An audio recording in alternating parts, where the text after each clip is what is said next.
We love hiking in the winter, whether that's the Camino or a trail close to home. But when we hike in cold weather, we change some of the clothes that we wear and pack. These are some of our favorite layers for hiking in the winter. I'm Sean. And I'm Lainey. And this is Days We Spent.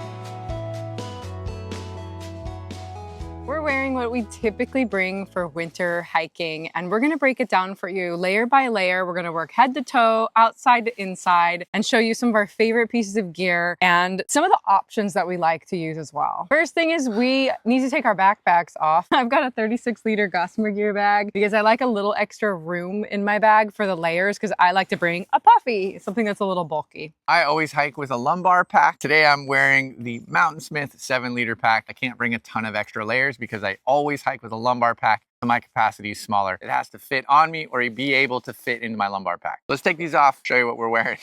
Let's start with the hats. We're both wearing the Ibex Merino wool beanie.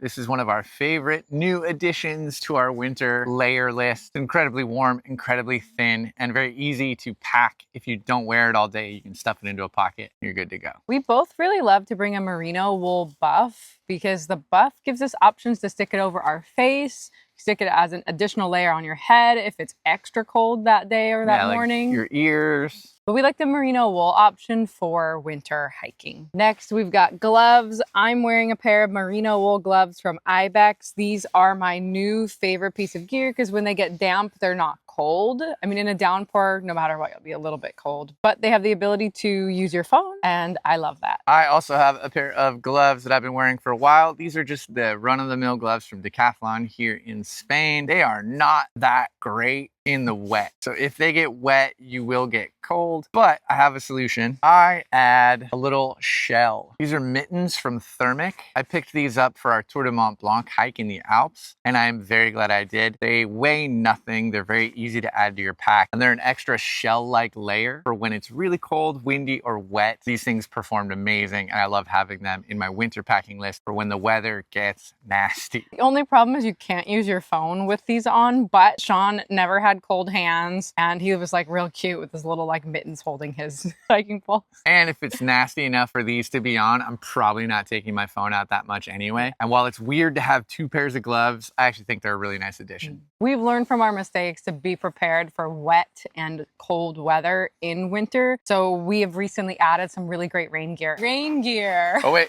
we look good.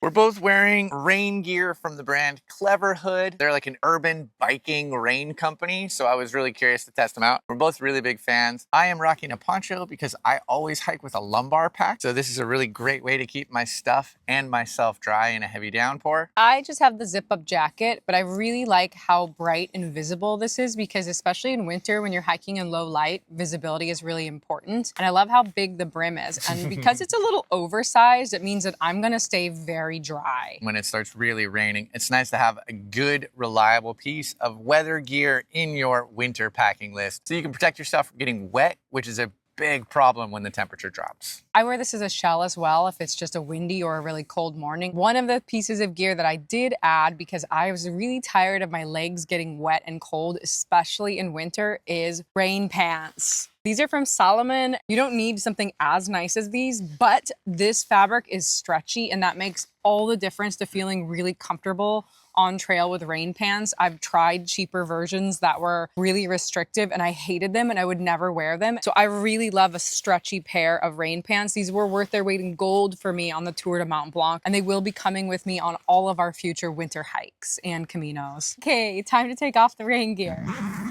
Most mornings and most cold days, I rely on this anorak from Passenger. I've been wearing this for a few seasons now, and I really like it for a couple of simple reasons. It fits well. It's got a really nice hood. It fits really nicely with my lumbar pack, but mostly I love this front stuff pocket because that's where I keep my gloves, my beanie, sometimes even some snacks and stuff. It's also got a kangaroo pocket underneath, which is a big deal for when your hands are a little bit cold, but not cold enough to bust out the gloves. I wear a traditional puffy jacket as my outer layer. layer because I love puffy jackets. The weight to warmth ratio is spectacular. This is one from Cotopaxi that I got on sale many years ago, and it still looks amazing. You do need to take care of your down if you want it to last for many years. I like this one because it has a hood, and that's my preferred style of puffy if I'm going in winter because you just get that extra layer of warmth if you need it. And it looks great.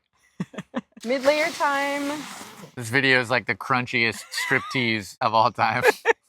The mid layer is one of the most important layers. I think it really pays to prioritize something that fits well, performs well, and that packs well. Because you're probably going to be wearing this most of the day on a winter hike, but you want the flexibility to take it on and off. And if you get something too bulky, you might run into some issues. I'm wearing this mid layer from Mammoth. It's really streamlined, incredibly lightweight. It has a hood that I think does a really nice job. It's stripped out all of the non-essential. There's no cinches here. There's one pocket here. I have a pair of sunglasses in here right now. It's incredibly thin, but still really warm and very, very lightweight. So it's very easy to pack if the temperature rises and I don't need to be wearing it. My favorite midweight layer is my merino wool sweater. That's a half zip. I've had this for over 10 years. They don't make this exact one anymore, but they make very similar ones. This one's from Icebreaker. Lots of other brands make half zip merino sweaters as well. But I really like that this one has thumb holes so that I have a little bit more warmth when I want it. And the zipper does a pretty good job of covering my neck. No hood on this one though, which is a big difference. Oh, I don't need a hood. I have a puffy with a hood.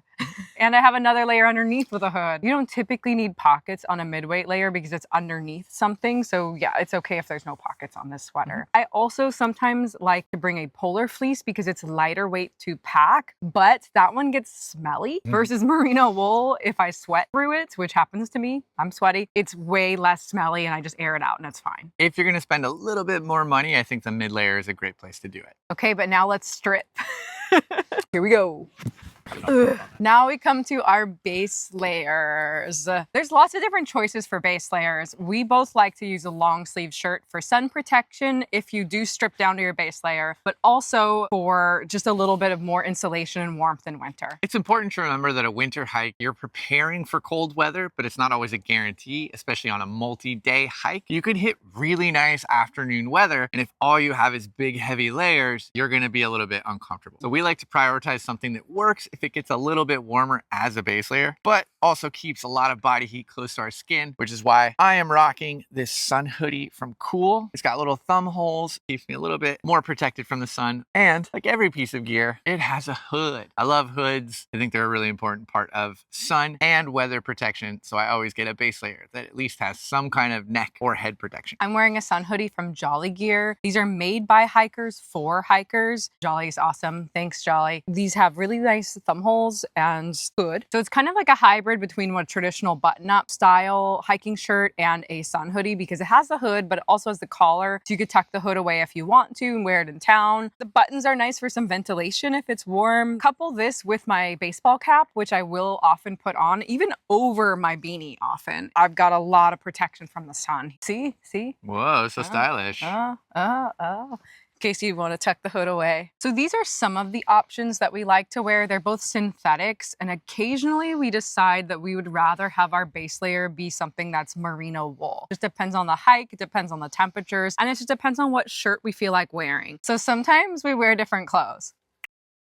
I'm wearing a merino t-shirt. I know I said I like sleeves. I would wear this as a base layer if it was really chilly, but I always pack a merino t-shirt for when we get to town or you get to camp. You want something that's odor resistant, comfortable, and warm to change into, but it can also work as an extra base layer if it's really chilly. This one from Ibex is one of my favorites. I'm also wearing an Ibex merino shirt. This one's their sun hoodie. I love this sun hoodie. It's cozy. Sometimes I use this as my midweight sweater layer in summer when I'm only packing like this and a shell instead of a heavier jacket. But I also use this as my daily shirt on the Tour du Mont Blanc where I knew I wasn't doing a lot of laundry. So it really just depends if we want to wear or pack merino wool or something synthetic. Synthetic is going to dry faster. It's got a lot more durability, so it's not going to show as much wear and tear, but merino wool has a lot more odor resistant qualities and will keep you a little bit warmer. So we gotta talk about our pants now. For pants, I am wearing these Mammoth joggers. They've got a nice sort of trail shell material, but they've got a decent amount of flex. They've got a great zipper pocket in the back and two very deep, very reliable front pockets with a horizontal stitch so nothing falls out. The worst thing you can do is get a pair of hiking pants that have bad pockets and then you're halfway down the trail and you realize something important fell out when you took a break. Get good pockets. They are incredibly versatile, good for town, good for the trail, and they're very lightweight. If you want to pack them as an extra layer, they're excellent. They look really good on him too, and the fabric feels super durable. My pants have great pockets. These are from Cool, and my favorite part about these pants is not actually the pockets, it's that they come in different sizes of leg length. So for me, as a very short 5'1" petite person, I have a leg length that's appropriate for me and not like dragging or that I have to cuff or something that I'm like hiking with extra fabric. Or if you're really tall, they make them in tall lengths too. So you order the pants in the length that you want, and that's been a game changer for me. I also really like that it's an elastic waist with a drawstring, which means if it's raining, I can go pee really, really quickly outside. The strip tease continues. The strip tease continues. For underwear. Strip tease continues. Oh, I didn't realize it was an actual tease. Wow. No, it's not. Focus. Pull it together. Hold it together. For underwear, I'm wearing the Ibex Merino boxers. Lainey's having a hard time holding it together. I always wear boxers. These ones from Ibex have overperformed. I've worn them on a few treks. They're warm. They're comfortable. I really recommend Ibex Merino. They're one of my favorite new discoveries in the merino space. They're very comfortable. They dried really quickly, which is a big deal when you're hiking in the winter because there's less daylight. So if you wash your clothing, there's less time for it to get dry. So it really matters. I love wearing them and I will wear them on future winter hikes. Both of my underwear and bra are from Brandwin Merino. The underwear I'm wearing are actually one of their newest styles. It's the boy short cut. I really like these. They're a little more modest. So if I'm staying in an albergue, I don't feel so bad being like, these are my underwear. I think they're a little bit more coverage, provides a little more insulation. I sometimes get like a really cold butt when I hike. And these ones are like completely covering my butt. And I really enjoy how much insulation I have on that. Or if I'm like sitting on a rock. Tell the internet more about your cold butt. Yeah.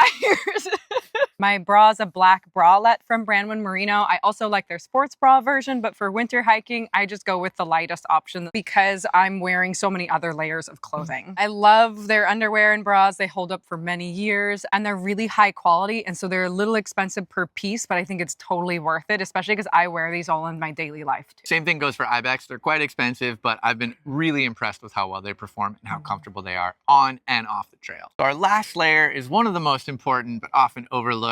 It's your socks and your sock liners. We're both very big fans of sock liners. We wear them in the summer, but we especially wear them in the winter because they're great for insulation. They also prevent blisters and discomfort. You can get silk sock liners, but I think for winter, a better option is to go with merino. I'm wearing the REI merino sock liners right now, coupled with the darn tough heavier duty sock, but I also have a lighter pair of merino wool socks from Ibex, as well as these thick winter socks from Injinji. This is the company that also makes toe socks, but I'm a fan of their regular winter socks. I'm wearing the wool sock liners from Injinji, which are the toe socks, and then I'm wearing their heavyweight hiking socks on top of that, which are also merino wool. I do like the REI sock liners as well than the merino wool for winter, and I really love the farm to feet heavy duty socks for winter hiking as well. They've got just the right amount of cushion for a long day on trail. We love farm to feet, darn tough Injinji. They all make great products. Find one that fits your budget, fits your feet, because it really does matter that you have a nice, warm, comfortable, but also durable pair of socks for those winter hikes where the weather might not be the best. We both wear trail runner style shoes. We love the Ultra Lone Peaks. We've both been wearing them for years. And the shoe that we both wear is the same one in winter versus summer. And so they're not waterproof, which means that our feet do get wet. In the future, I'll get a pair of like Gore-Tex or waterproof version of these shoes if I find it's a problem. But right now, I've been okay with my feet drying out overnight because we don't do a lot of multi-day hikes in winter unless we're doing the Camino where we stay indoors and our shoes have a chance to dry. Okay, I'm a little chilly. Let's get these clothes back on and keep going with our hike. So those are our favorite layers for hiking in winter. You can check out the links in the description below for all the gear that we've mentioned in this video. And if you want to see when we weren't prepared for snow in April, you can click that video right here. Or check out our Camino Invierno playlist for a very lovely winter hike. Thanks for spending your day with us. You're inside out. How? Yeah, you're super inside out. Damn it. I'm always inside out. He's inside out a lot.